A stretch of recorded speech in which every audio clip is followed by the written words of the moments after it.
ask you, now that we are together, since you have been asking me for most Turn the of the tables. interview, but what do you see as the major challenge at AACSB, and how do you see yourself,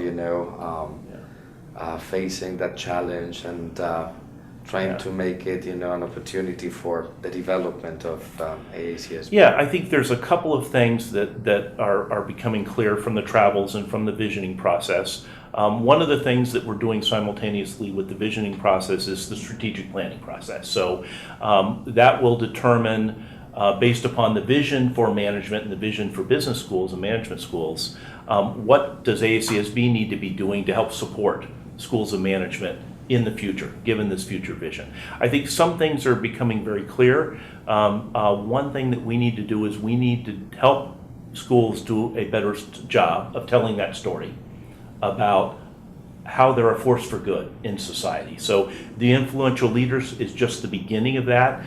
We need to do a lot more work on our end on marketing and awareness to get the word out about the good things that are happening at business school.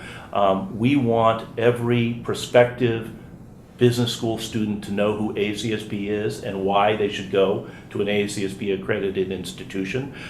We want to have a closer connection with business. We would love it if all of those HR or talent development professionals, however they're defined in the future, we want each of them to know why they should be hiring from an AACSB accredited institution. So there's a lot of work we need to do on marketing and awareness.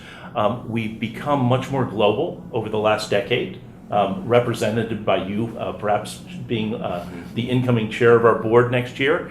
But we need to continue that globalization because there's a lot of great things that are being done in other parts of the world, and we need to help share that information with schools all over the world. And a good example is we had our board meeting in Europe recently, and attached to that we did a visit in Rotterdam where we had some presentations, and one of the presentations there was very interesting. It was something called the Smart Port. So the Port of Rotterdam is a large port, and that's a lot of the business in Rotterdam revolves around that port. And Smart Port is basically a consortium of the government, the port, the businesses in the community, and the universities to pool together and determine what research needs to be done to help improve the economy in that area and to help businesses. And so they gathered together to figure out what are the things that academics could be researching. They line up PhD students and faculty members to help do that research, and the businesses are funding that. So it's a great model of combining academe and the agora, as you call it, practice and academe. And I think AACSB can play a role in helping facilitate that. Business schools already do a great job in their communities. Almost every business school I've been to has a business advisory council that's giving them advice on their programming, the needs of the local community, and doing those relationships.